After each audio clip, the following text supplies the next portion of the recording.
Le parcours, c'est l'ensemble des échecs, des défis, des décisions, du courage, de la discipline, des compétences, mais aussi des succès.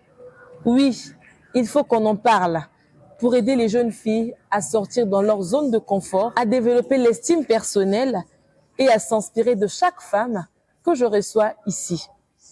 Madame Johanna Marie-Claire Guillon est notre invitée de ce jour. Serial entrepreneur, présidente de l'ONG Moïker, chef de service partenariat et développement à la Direction générale des petites et moyennes entreprises. Une femme, un parcours. On en parle ici et maintenant.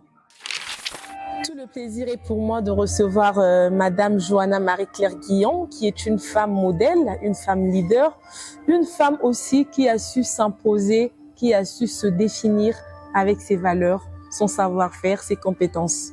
Donc, tout au long de cette émission, elle va nous parler de son parcours, ce qu'elle a enduré, les temps forts de son parcours. Madame Johanna, bonjour. Bonjour. Comment allez-vous? Je suis très bien. Vous êtes en forme? En forme. Est-ce que ça vous dit de parler des femmes? Oui, avec grand plaisir. Ok. Pourquoi déjà? Parce que premièrement, j'en suis une. Ok. Il y a énormément de défis autour de Et on femmes. a des défis communs aussi. Exactement. Donc, d'accord. C'est un très beau travail. Je vous félicite d'ailleurs et je vous remercie de m'avoir accueilli en ce C'est moi jour. qui vous remercie. Merci beaucoup. Donc tout à l'heure, nous allons parler de votre parcours, tant professionnel, personnel et tout. Dites-nous, c'est la première question, est-ce que votre parcours correspond-il à vos rêves d'enfance?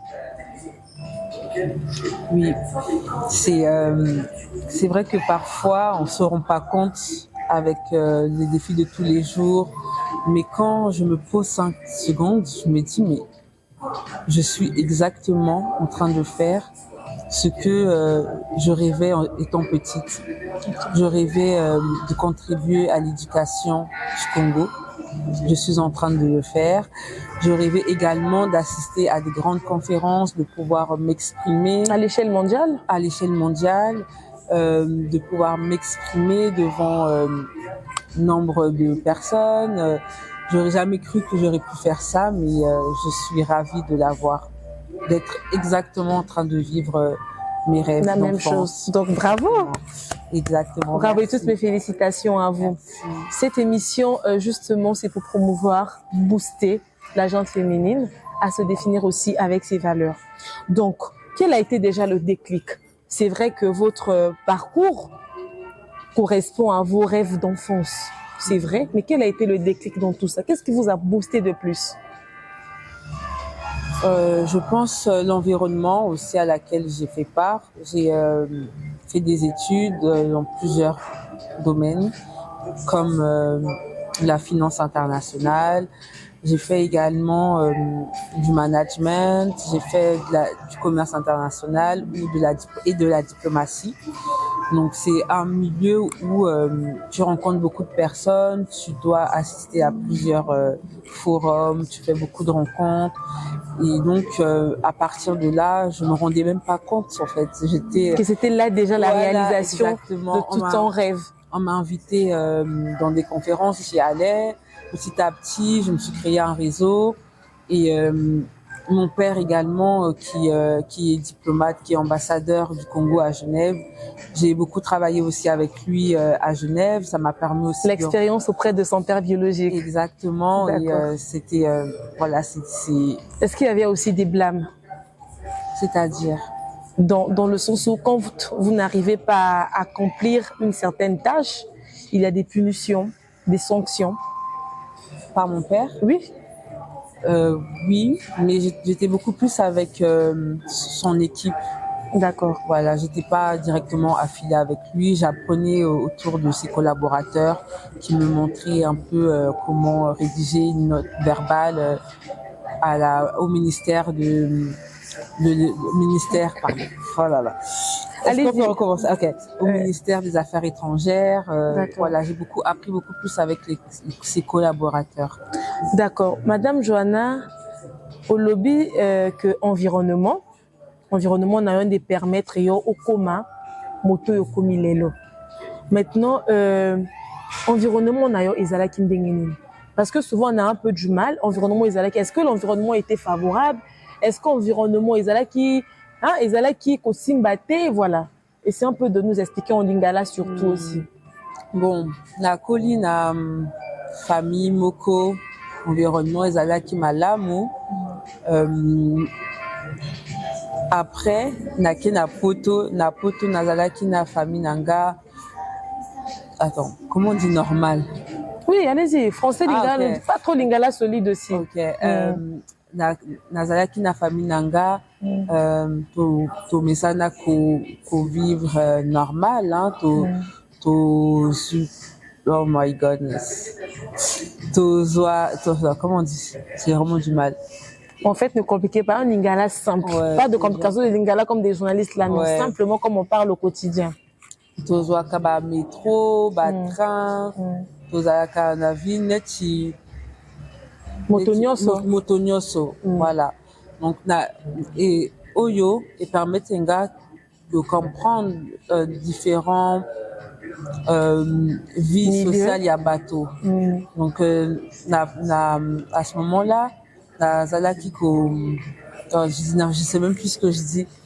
D'accord, on va cette question. Si vous n'arrivez pas en lingala, on va continuer en français. Attends, on peut. Ça fait l'ambiance, d'accord. Donc la question, c'est notre question parle de l'environnement. Voilà. Faut que je sais de voilà. Voilà. On continue, hein. L'environnement, c'est ce qui fait que une personne ait la possibilité d'aller loin aussi. Maintenant, environnement nayo ezala kindengeni. Parce que le but environnement moté ça dit que au coma moto oyo komi lelo. Mais environnement nayo ezala kindengeni to ko expliquer ango. Na koli na famille moko maman azalaki ko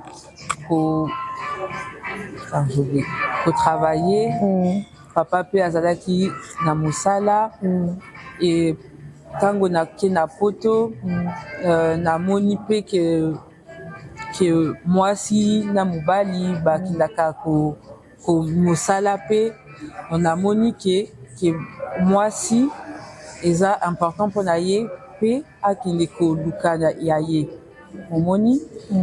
Donc na analyser et puis na sentir que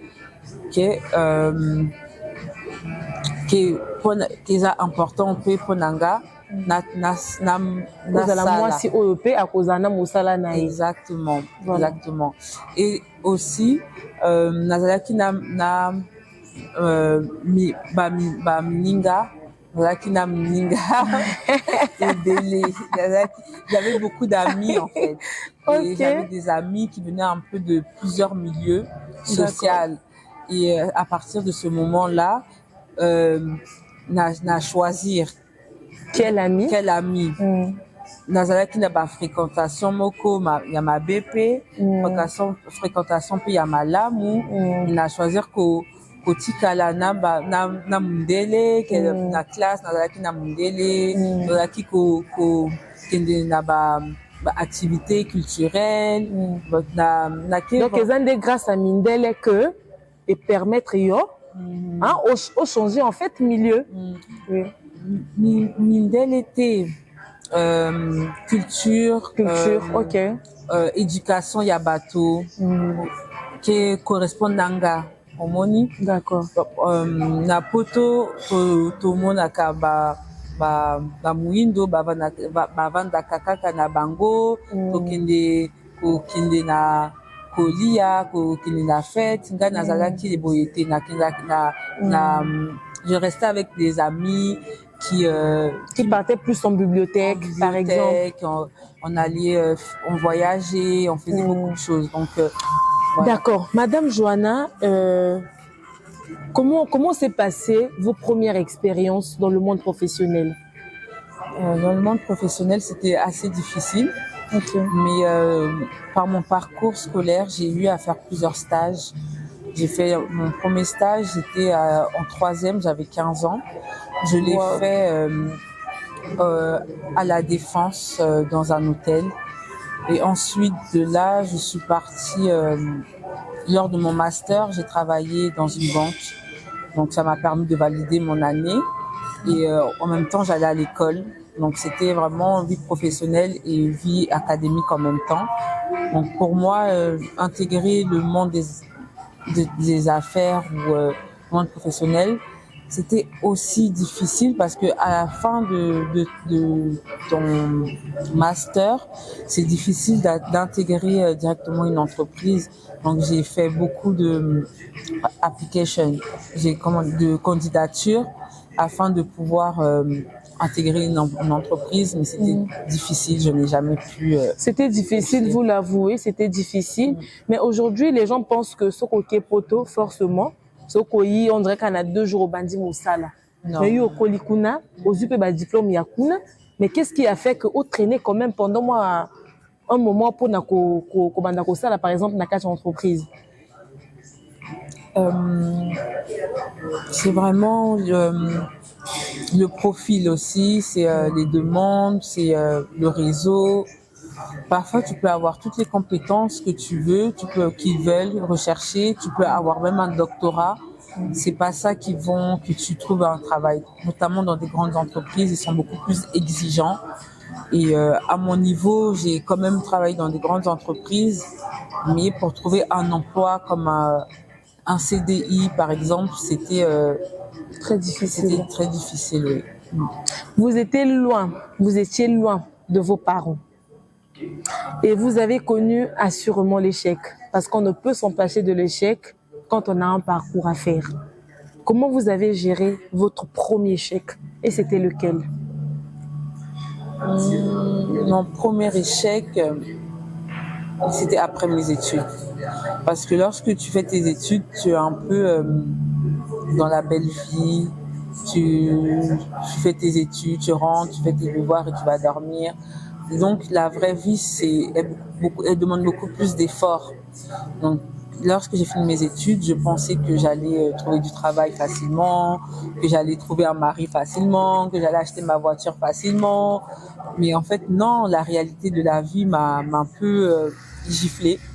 Surtout que c'était une période après le Covid, donc toutes les entreprises étaient un peu... voilà, moi j'étais déjà en entreprise pendant le Covid, mais ils n'ont pas pu me garder parce qu'il fallait revoir certaines réformes à cause du Covid. Et donc je me suis retrouvée sans emploi. Et c'est là que je me suis dit, en fait, je comprends pourquoi nos parents nous disent de bien étudier ou de nous mettre une certaine rigueur depuis l'âge, depuis le bas âge. Oui. Parce que la vie d'adulte, il y a beaucoup de responsabilités à prendre. Et donc, c'est là que je me suis vraiment relevée et je me suis dit, bon, je fais avec ce que j'ai. Est-ce que vous aviez pleuré à ce moment-là? Bien sûr. Au Léli. La Léli, malgré que je suis une femme battante, toute ma famille, tout mon entourage m'encourage et connaît ma valeur dans le travail, dans la persévérance. Mais j'ai aussi un côté très émotionnel et voilà, donc ça m'arrive jusqu'aujourd'hui. Lâcher prise, perte de confiance. Exactement. Okay. Exactement. Jusqu'à aujourd'hui, c'est un travail perpétuel. Parce que quand on motazala kanaka échec, tu es entre progresser et reculer. Et pour certaines personnes, elles peuvent se désorienter carrément parce que l'échec a été très fort. Et vous, qu'est-ce qui vous a fait relever? La prière. Ouais, vraiment. Kosambela. C'est très important pour moi d'être connecté à mon Dieu tous les jours. C'est lui qui me donne la force, qui me dit que tout est possible. Et voilà, c'est vraiment la prière. J'encourage. Et aussi, en fait, la prière toute seule, ça ne marche pas. Kosambela, il y a...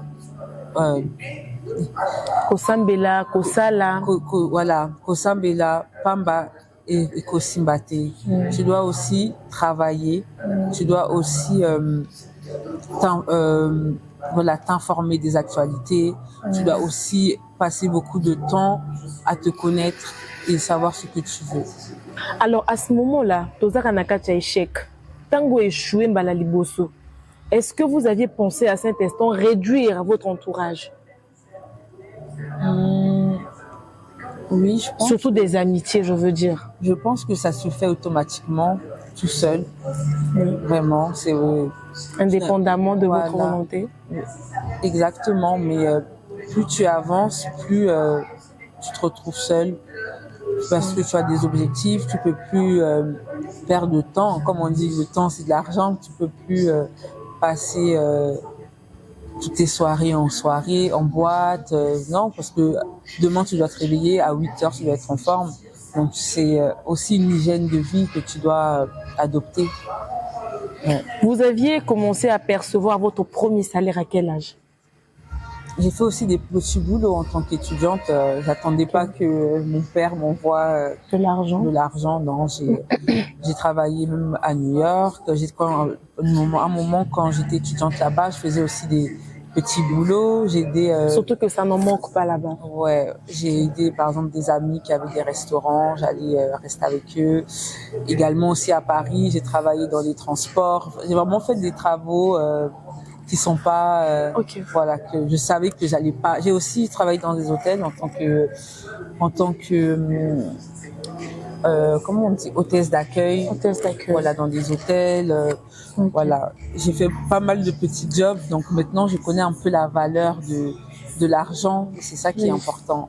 Madame Johanna, au Colina famille oyo ba parents bazana ba moyen, mais comment on dit que souffrir na étranger na kosala ba femme kosala mosala oyebi que kopé sans bon ngebet? Pourquoi est-ce que vous aviez eu à accepter ça, sachant que chaque fin du mois papa ou maman ne pouvait pas manquer à vous faire le transfert d'argent? Oui, mon père m'envoyait le logement, m'envoyait payer déjà mes études et me donnait aussi de l'argent de poche, mais bon, c'est aussi mon père, il a une éducation qui est aussi très très stricte. C'est pas quelqu'un qui nous donnait des millions quand même, non. Je pense qu'il a fait son devoir en tant que père de nous payer ses études, de nous accompagner, de payer nos études, pardon, de nous accompagner également dans notre éducation. Mais c'était pas un père qui nous ramenait des sacs Louis Vuitton tous les jours, non. C'était aussi à nous de connaître ces valeurs-là. Étant jeune, je comprenais pas. Okay. Et c'est avec le temps que je me suis dit ah bon, c'est pas plus mal aussi comme ça. Au moins aujourd'hui, je connais la valeur de l'argent et je sais comment aller chercher de l'argent et ne pas attendre que papa m'envoie 100 €. Papa, voilà. Si ça vient, gloire à Dieu. Et sinon, bah tu te débrouilles en fait. Et je trouve que c'est une très bonne éducation. Et qu'est-ce que papa te disait à chaque fois? Bon, mon père, il parle pas beaucoup. Hein. C'est pas quelqu'un de communicatif. Il nous disait, qu'est-ce qu'il nous disait? Il nous encourageait d'aller à l'école, d'étudier. Et puis, il nous disait il nous disait que de se débrouiller, voilà, débrouillez-vous. De ne pas compter sur voilà. son argent sur lui. Exactement. Okay. Et je trouve que c'est bien. Avec le temps, je réalise que c'est une très bonne éducation quand même. Mais aujourd'hui, on remarque que les filles, surtout que notre émission parle des jeunes filles, les filles qui grandissent dans des conditions très aisées, elles s'adonnent pour la plupart à la facilité. École de facilité, vie de facilité. Elles s'adonnent en tout cas, elles ne fournissent aucun effort. Parfois ce sont des parents qui sont parfois là pour essayer un peu d'être comme des coachs. Mais je pense que ça n'a pas été le cas pour vous. Et vous, en tant qu'enfant, comment n'a papa à l'époque, on attend aux arrêts coco là? Papa Ningingate, est-ce qu'il y avait eu ces moments comme ça? Non, parce que en fait, à cette époque-là, pour moi, je trouvais que c'était suffisant.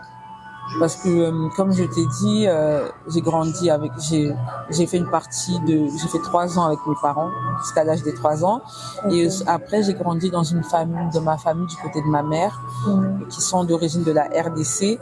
Donc, on était avec mes cousins, mes cousines, on était amenés à se battre, en fait. Et donc, pour moi, c'était normal. Et je trouvais que c'était même une grâce que mon père nous a sortis de ce milieu. et afin de nous ramener dans des bonnes écoles. Et pour moi, c'était déjà suffisant à cette époque-là. Et puis, c'était à moi de pouvoir aussi, c'est-à-dire c'était à moi d'aller chercher si je voulais plus, en fait. C'était à moi d'aller. Alors, en dehors des petits boulots, moi, au salaki et tout, maintenant, officiellement, par rapport à votre parcours scolaire, au du mot salaire, à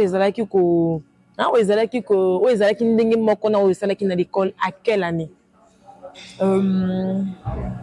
En 2000, ouais, j'ai fait pas mal, comme je t'ai dit, j'ai fait beaucoup de stages. Oui, beaucoup de stages. Pendant mes études. Oui. Et ensuite, j'ai travaillé dans une banque d'investissement à Paris.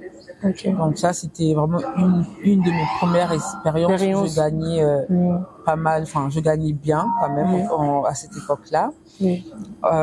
Ensuite, après, c'est là que j'ai basculé. J'ai fait un master en international business et diplomatie. C'est de là que je suis partie travailler maintenant. Qu'est-ce qui vous incitait à faire beaucoup de formations? Est-ce que c'était le goût de la réussite, d'avoir beaucoup d'argent ou l'ambition qui vous orientait? Non, pour moi, il fallait faire un master. Quand tu fais un L3, c'est d'aller jusqu'au master. Et puis mes parents aussi, ils étaient derrière. Il fallait aller au moins jusqu'au master. Donc pour moi, c'était juste la continuité de mes études. Et donc voilà. Et après, quand j'ai fini à la banque KCIS, banque d'investissement de crédit agricole, j'ai tout de suite basculé aux Nations Unies. Et c'est là que j'ai développé mes compétences en diplomatie et aussi dans les droits humains. Voilà pourquoi aujourd'hui, à travers cette expérience, j'ai créé Moïcare qui promue l'éducation. Je suis en train de l'appliquer à travers Moïcare. En tout cas, on peut se dire bravo à vous. Merci. Déjà que c'est un parcours très excellent, c'est vraiment inspirant aussi. Alors, décision prise pendant votre parcours. Je pense que oser, c'est que je suis en pleine croissance. Okay. Parce que pour moi, c'était normal. C'est-à-dire, j'ai grandi, mon père, il était diplomate. Donc, il nous a emmenés dans des conférences. Il était diplomate en Russie, il était diplomate au Brésil. Donc, depuis l'enfance, je vais dans des conférences, je vais dans des dîners d'affaires. Et donc, je me rendais pas compte que c'était une grâce, en fait. Et c'est maintenant, quand je prends le recul, je me dis, mais en fait, c'est ce que j'ai appris en tant que petite, c'est la continuité de cet environnement-là, diplomatique, etc. Donc, avant, j'étais un peu, on va dire... introvertie. Voilà, j'y allais parce qu'il fallait y aller. Oui, mais sans ambition, sans conviction voilà, aussi. Partir parce qu'il fallait accompagner papa. Voilà, exactement. Et c'est quand je me suis détachée de mon père que j'étais déjà dans certains milieux à Paris qui m'a invité à l'Assemblée nationale de Paris ou à l'Élysée. Enfin, j'étais déjà j'avais déjà une très bonne base d'amis. Et je continuais à y aller comme ça, en fait, sans forcément une ambition. Et c'est là que je me suis rendu compte, que j'ai, en travaillant aux Nations Unies, que je peux oser, en fait. J'osais. Avant, je le faisais inconsciemment. Mais maintenant, j'ai beaucoup pris un recul et je me suis rendu compte que j'étais déjà en plein dedans, en fait. Vous vous êtes rendu compte de vos valeurs. De ma valeur, on peut dire ça comme ça. Et c'est là que, actuellement au Congo, que je n'ai plus peur et j'ose en créant, par exemple, en faisant la masterclass, en faisant plusieurs activités, je me suis rendu compte que oui, c'est en fait c'est un peu comme ma mission de vie que je suis en train d'accomplir. Et comment vous vous sentez après avoir réalisé cette merveilleuse personne que vous étiez? Je me suis dit, mais gloire à Dieu que tu as ouvert les yeux, en fait. Vraiment. Je me suis dit, moi, comme je dis, je suis très croyante et je sais que peut-être Dieu, il voulait que j'ouvre les yeux depuis longtemps et je me rendais pas compte. Et maintenant que j'ai ouvert les yeux, je vois tellement d'opportunités, tellement de choses et que j'ai même peur de moi, en fait. Parce que je me dis, je suis capable de faire beaucoup de choses à travers le capital relationnel, que j'ai acquéri et du bagage aussi intellectuel que j'ai, je n'ai plus peur de rien. Est-ce qu'on peut dire que vous êtes... Est-ce qu'on peut vous considérer aujourd'hui comme une femme leader? Avec conscience, oui. Parce que Vraiment? je l'étais depuis longtemps, mais je m'en rendais pas compte. Okay. Et aujourd'hui, oui, parce que j'ai plusieurs activités. J'ai Moïcare et on est déjà un actif de 7 ou voire 10 personnes que je manage quotidiennement. Encore bravo. Merci. On a besoin de ces femmes-là dans la société congolaise pour impacter positivement la vie d'autres femmes et d'autres jeunes filles. Merci beaucoup. Et voilà, j'ai d'autres aussi activités. J'ai un cabinet de diplomatie économique. J'ai beaucoup d'autres activités que je mets pas forcément en avant. Je mets beaucoup Moïcare devant parce que c'est une passion pour moi, en fait, là, tout ce qui est social. Éducation. Éducation, je le faisais inconsciemment, comme je disais, mais en fait, c'est ma passion, la philanthropie, donc je suis... Madame Johanna, nous allons essayer un peu de rentrer dans votre vie privée. Est-ce qu'avec toutes ces réalisations que vous faites, ou toutes les réalisations que vous avez eu à faire, est-ce que vous ne pensez pas que certains hommes auront peur de vous affronter? Peut-être. Mais j'ai un caractère aussi très fort, persévérant. Mais je suis aussi très douce. Ça se sent. Je suis très douce et okay. J'ai beaucoup de compassion pour l'être humain. Donc c'est une balance, ça dépend sur qui tu tombes. Ok. Est-ce que vous envisagez, je veux dire, vos ambitions, est-ce que vous vous sentez suffisante ou vous pensez que vous avez encore d'autres challenges, d'autres défis à relever? J'en ai énormément. Je me considère pas du tout comme une réussite. Ce que je fais, ce que j'ai fait, c'est même pas 5% de ce que j'aimerais développer, notamment avec Moïcare et dans ma carrière également. Et comment vous vous projetez dans 5 ans? Dans 5 ans, je me vois toujours dans ma cause de Moïcare. Je me vois aussi avec mes enfants, de pouvoir partager certaines valeurs avec ces derniers.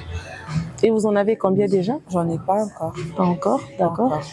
Donc voilà pourquoi d'ici 5 ans, j'aimerais déjà en avoir 2 ou 3, c'est ce que Dieu va me donner, et de pouvoir partager certaines valeurs avec eux, et de pouvoir aussi me consacrer à ma famille, et de pas... c'est vrai que avec mon parcours, on me voit beaucoup battante, et non, je pense qu'à un moment, je vais beaucoup plus développer mes projets et aussi prendre du temps pour moi, pour ma famille, et en tant que ma carrière... on verra où elle va me ramener, mais je me lance beaucoup plus d'ici 5 ans sur ma cause qui est le social et ma famille. Voilà, nous sommes peut-être on est en train de poursuivre notre émission. Alors, est-ce qu'aujourd'hui, s'il faut évaluer votre parcours, quelle note attribuerez-vous? S'il faut vous évaluer vous-même. S'il faut s'auto-évaluer. Ok. Sur combien? Sur 10. Allez, 5. 5, bravo. Et pourquoi 5? 5 parce que c'est la moyenne. Même c'est vrai que je suis pas encore à 100% de mes capacités, mais je considère déjà ce que j'ai fait comme en fait, je me suis beaucoup surpassée personnellement, et je me dis que si je continue comme ça, j'arrive à 10. D'accord, c'est déjà très bien. Mais est-ce qu'on peut dire par là aussi que ce sont aussi des parents, de par leurs relations diplomatiques, qui vous ont certainement facilité les choses? Je dirais non. Non?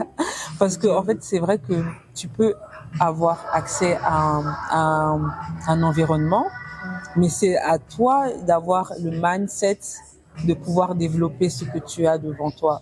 Savoir apprécier savoir de l'or qui est apprécier, devant nous. savoir apprécier, mais surtout savoir quoi en faire. Tu D'accord. peux avoir le contact par exemple, d'un DG, il peut traîner dans ton téléphone. Tu vois, alors si tu as la pensée de dire, ah bon, j'ai un projet, je veux le contacter, je veux lui parler de ça, c'est comme ça que les choses vont en fait. Donc c'est vrai que mon père me ramenait parce que mon père comme ma mère me ramènent parce que je suis leur enfant. Pour eux, c'est naturel de me ramener dans ce genre d'endroit, mais c'est à toi, c'est à l'enfant de se dire, tiens, ici j'ai des opportunités. Il faut que j'en tire profit. Il faut que j'en tire profit. Moi, mon père, par exemple, il était très surpris de la masterclass parce que, par exemple, monsieur le ministre Ibombo, ce sont ses amis, mais je vais pas appeler mon père, papa, est-ce que je peux avoir contact? Non, c'est moi, à travers mon réseau, j'ai pu avoir accès à ces ministres-là. Donc, on peut dire que vous êtes courageuse aussi. Voilà, c'est beaucoup d'audace et aussi de mindset. Merci beaucoup. Merci beaucoup. Voilà, nous poursuivons cette émission, toujours en compagnie de Madame Johanna Marie-Claire Guillon. Mais cette fois-ci, nous allons parler de votre structure, Moïcare, qui promeut pour l'éducation des enfants. Madame Johanna, dites-nous d'où vous est venue l'idée de mettre cette ONG en place. Bonjour. Oui, allez-y. Bonjour. Déjà, premièrement, merci pour cette question. Moïcare m'est venu par un rêve d'enfance. Lorsque j'étais petite, je suis née au Congo. À l'âge de 3 ans, c'est là que je suis partie en France. Et avant ça, j'ai fait une partie de ma maternelle ici au Congo. Et lorsque j'étais petite, je me projetais déjà. J'avais horreur de l'injustice parce que j'ai grandi dans une famille, on va dire, un peu privilégiée. Mon père diplomate, ma mère également diplomate.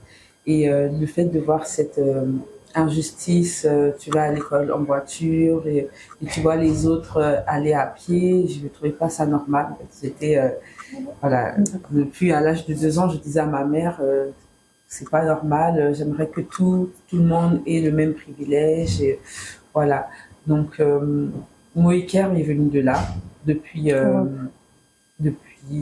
2 ans, 3 ans, je disais à ma mère que j'allais aller étudier en Europe, en France, ou aux États-Unis. Et c'est les choses que j'ai faites pour pouvoir rapporter tout ce que j'ai appris là-bas, ici. Donc, avec mon parcours professionnel ou encore mon parcours personnel, j'ai eu l'opportunité d'aller étudier un peu partout dans le monde, visiter plusieurs pays. Et lorsque je venais au Congo, je faisais déjà des petites actions. Donc, on va dire que c'était un peu informel. J'aidais les jeunes de rue, je leur faisais des cadeaux, j'ai ramené des objets pour les partager. Et puis, j'ai également aussi travaillé pour les droits de l'homme aux Nations Unies. Donc, c'est on va dire, tout un parcours que j'ai mis à travers Moïcare.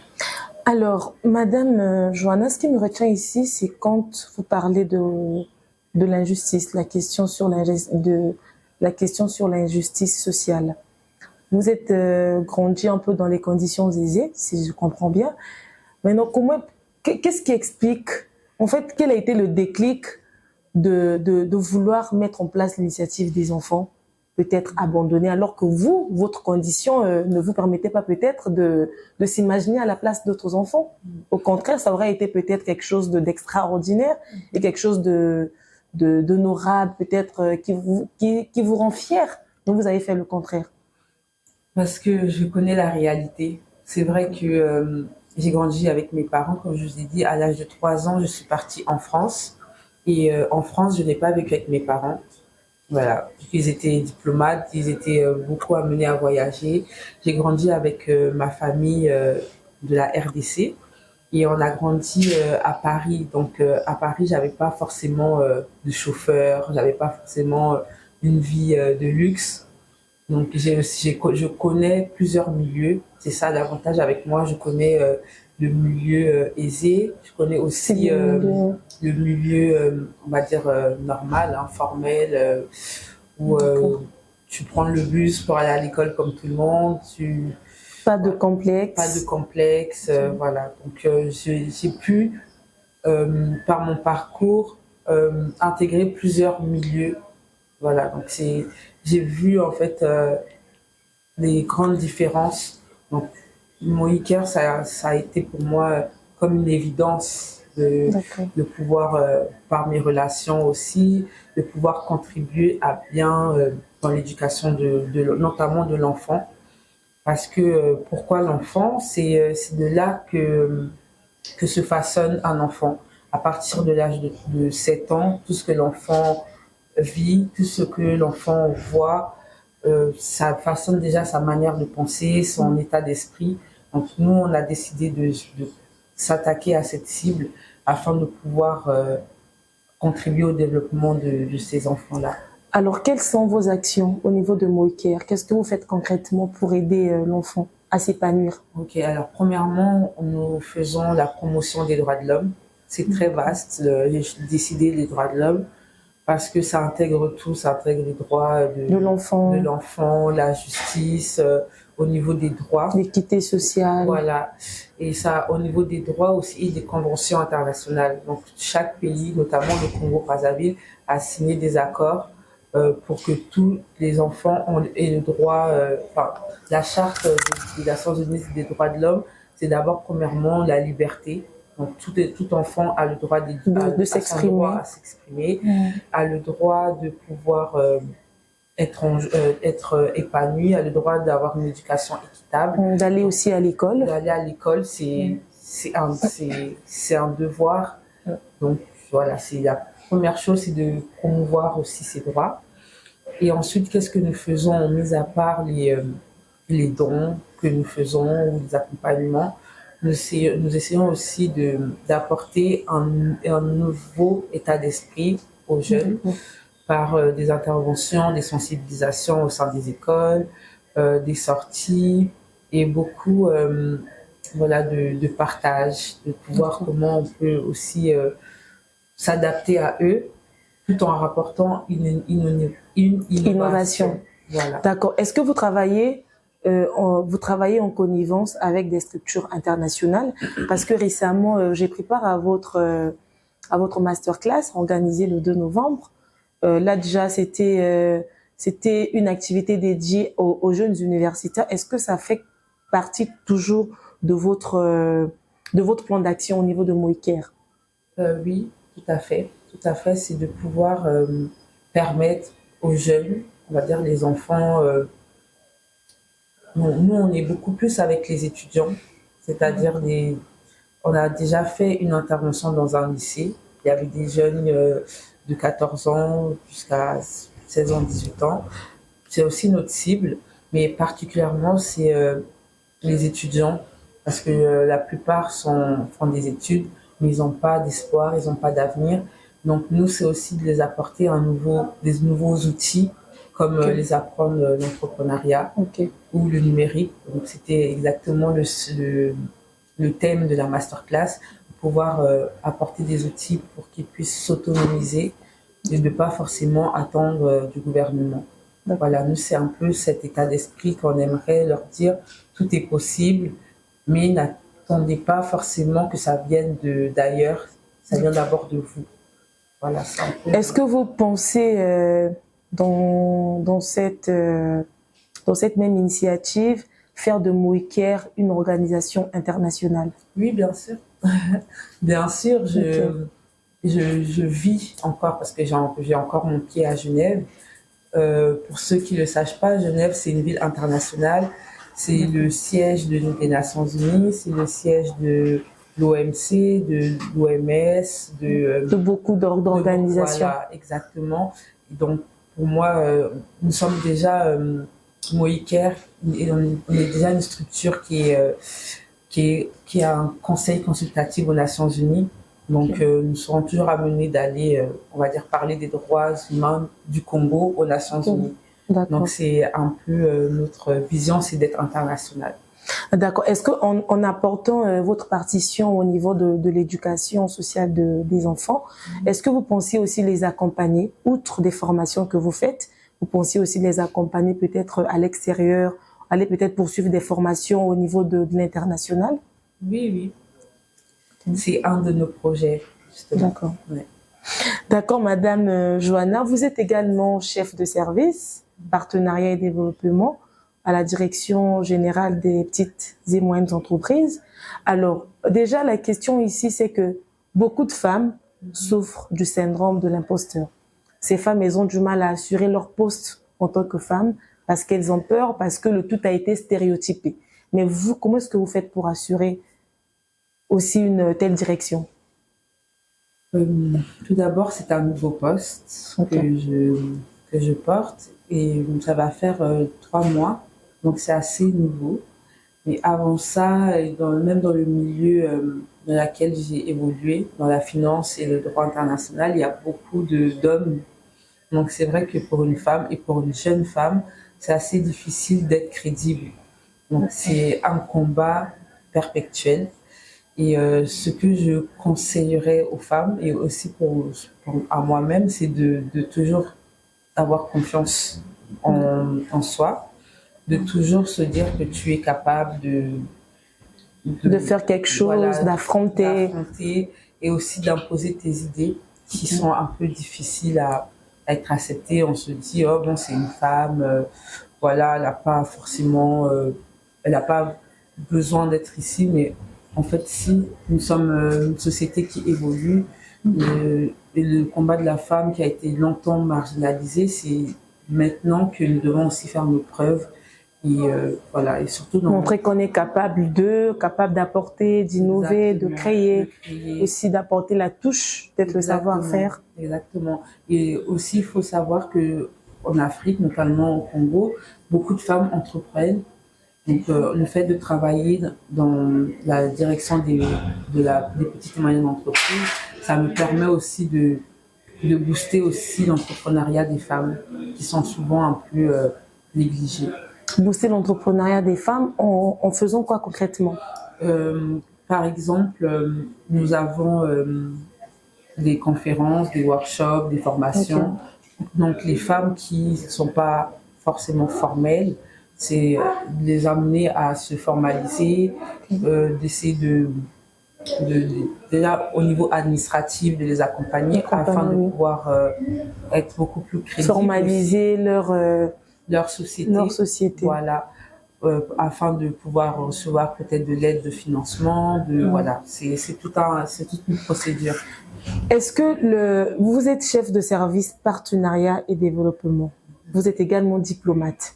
Est-ce qu'il y a vraiment un mariage entre les deux? Dans la diplomatie, j'ai fait des relations internationales, j'ai aussi travaillé aux Nations Unies. Donc c'est une cohésion. Voilà pourquoi on m'a passé ce poste-là, je pense, parce que toute structure ne peut pas se développer sans partenaire. Et la diplomatie, c'est exactement la même chose, c'est de savoir un peu comment coopérer avec d'autres pays, coopérer avec d'autres... moi, j'ai fait beaucoup plus la partie économique, la diplomatie économique, comment aider un pays à se développer économiquement avec d'autres aides, comme par exemple le fait que Total Énergie soit au Congo, ça c'est de la diplomatie économique, parce que c'est une entreprise française qui se base au Congo. Donc c'est toute une cohésion, c'est la même chose que je fais avec Moïker. D'accord. On a réussi à se développer aussi facilement grâce à cet atout de partenariat, de pouvoir aussi discuter avec d'autres personnes en Europe, en Afrique. Et c'est toute cette richesse qui fait le développement. Et il faut juste savoir canaliser, parce que nous ne pouvons pas tout accepter aussi des partenaires. Donc savoir juger quel est bon. Le B2B par exemple. Voilà, les intérêts de chacun, etc. Voilà. Ah, d'accord. Au regard de toute cette expérience, de tout ce parcours multiforme, Madame Johanna, comment vous vous définissez aujourd'hui en tant que femme? En tant que femme, Je dirais beaucoup de persévérance, Ok. parce que le succès n'arrive pas dans le confort. C'est Ok. vraiment la chose que j'ai appris, c'est de se confronter, de sortir de sa zone de confort. Donc aujourd'hui, je me définis comme une femme résiliente, beaucoup de résilience et aussi de persévérance, d'audace et aussi beaucoup de prière. Ouais. D'accord. Alors, en parlant de prière, le yoga, c'est votre activité favorite. Et généralement, les gens ont un regard un peu, les gens mystifient un peu ce sport qui déjà fait une forme de méditation Oui. transcendantale. Alors, en fait, qu'est-ce qui vous accroche Au en yoga? pratiquant le yoga? Oui. Moi, déjà, il faut savoir qu'une de mes valeurs, c'est le calme. J'ai D'accord. vraiment besoin de calme, besoin de solitude pour pouvoir recentrer toutes mes idées, parce que j'en ai énormément. Donc, pour me canaliser, j'ai besoin de calme. Ok. Donc, ça passe par la prière. C'est vital, je pense, pour moi. Et ensuite, le yoga, c'est vrai que on le met sous une forme spirituelle, mais moi, je le prends beaucoup plus pour une forme de méditation. Oui. Le fait de bouger son corps et de rester dans le calme, pour moi, ça me permet aussi de pouvoir recentrer mes idées et de aussi Ok. mettre mon corps en exerce, en mouvement. Donc, je ne prendrais pas ça comme une forme de spiritualité. Certes, en Asie, c'est un peu voilà, le yoga ou d'autres formes de méditation. C'est un peu comme leur prière, mais moi, c'est Oui. beaucoup plus Le une côté un routine, peu, voilà, côté réflexion, réflexion, oui, de pouvoir me canaliser. afin de mieux se relancer. Voilà. Madame Joanna, vous êtes dans la diplomatie, vous exercez jusqu'à aujourd'hui. Dites-nous comment est-ce que vous gérez vos opportunités.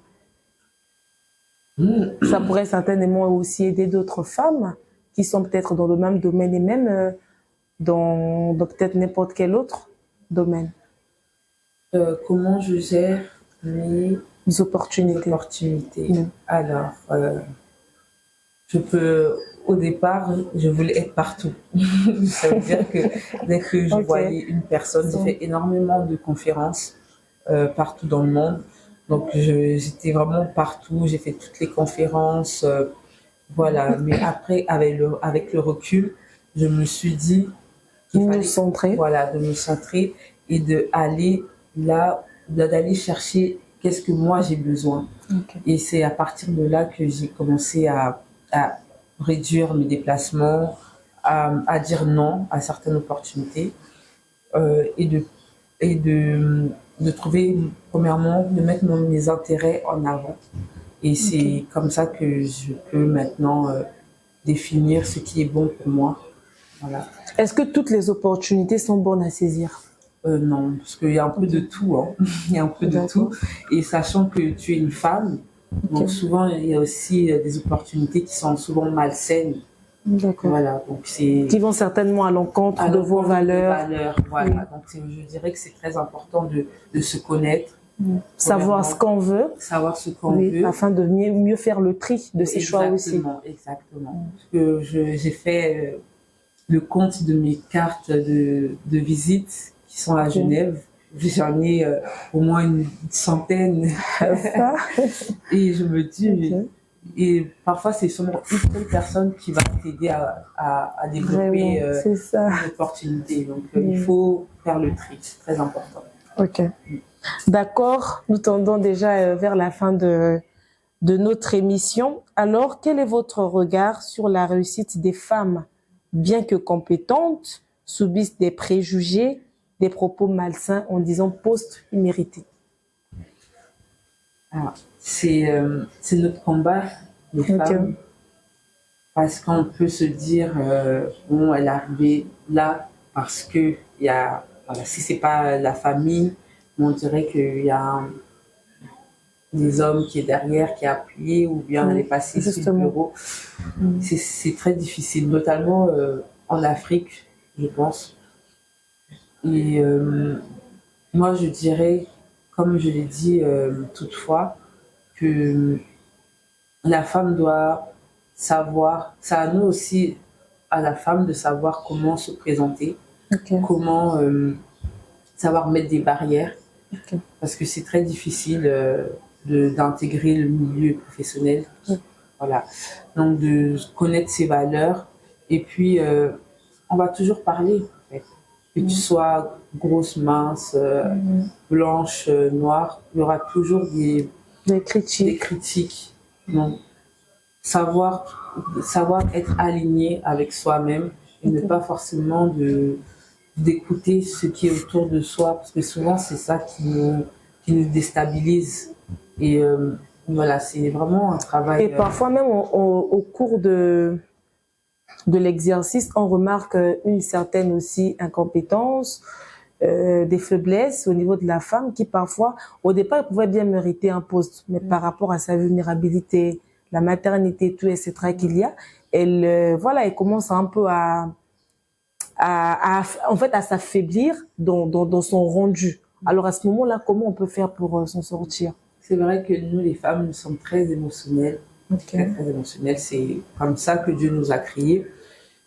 Comment se ressortir, c'est de, comme j'ai dit, savoir un peu, d'avoir une vision claire sur le long terme et de pas laisser, on va dire, tous les événements de la vie on va dire, te ralentir.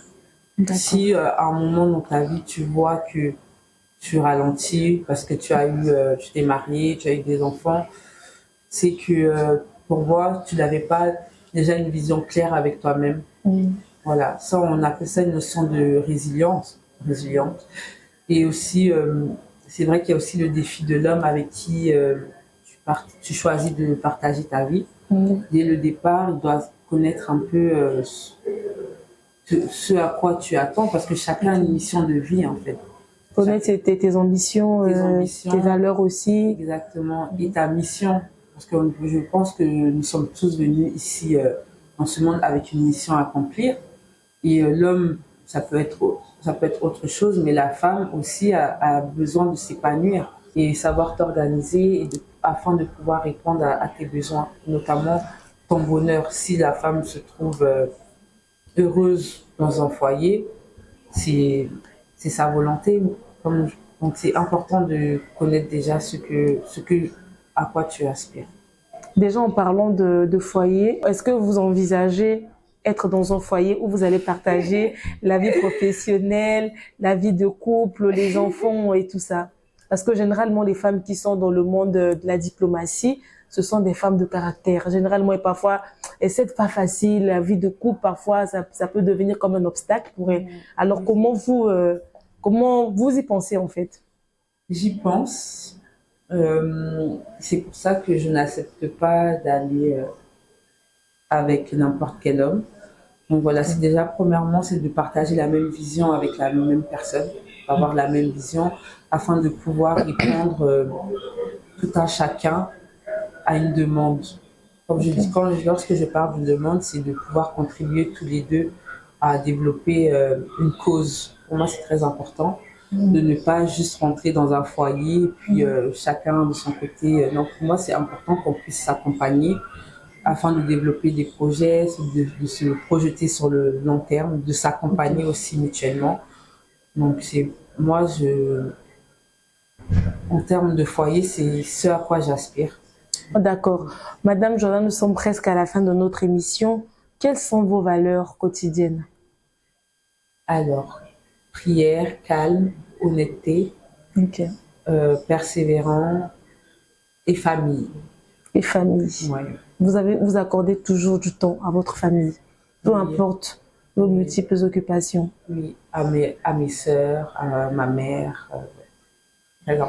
D'accord. Alors, déjà que notre émission s'est intitulée Une femme, un parcours, je pense que vous avez un parcours inspirant.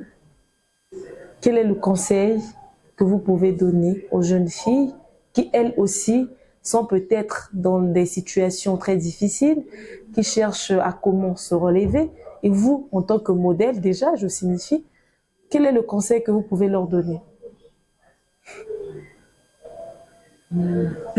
Comme je peux dire que le succès, comme je l'ai mentionné, n'est pas dans le confort. Voilà. J'ai retenu. C'est vraiment une phrase il faut se répéter. Parce Ok. que c'est pas facile le matin de se lever et d'être directement en action. C'est tout un processus, un état d'esprit. Donc, je dirais à ces jeunes filles de ne pas se reposer, vraiment de Ok. pouvoir se lever, Travail acharné. travailler et surtout d'être persévérante. Parce que ça ne vient pas, voilà, ça ne vient pas facilement et il faut se faire confiance et d'être persévérante. C'est vraiment les deux mots que je dirais. Parce que c'est vrai qu'on c'est assez commun, mais c'est la réalité. Merci beaucoup, Madame Johanna Claire. C'était un plaisir de vous recevoir à l'émission Une femme, un parcours. Merci. Je pense que vos conseils, je pense que votre parcours pourront inspirer d'autres femmes à braver des obstacles, à devenir meilleures que hier et aussi à se définir avec leurs valeurs, surtout. Merci.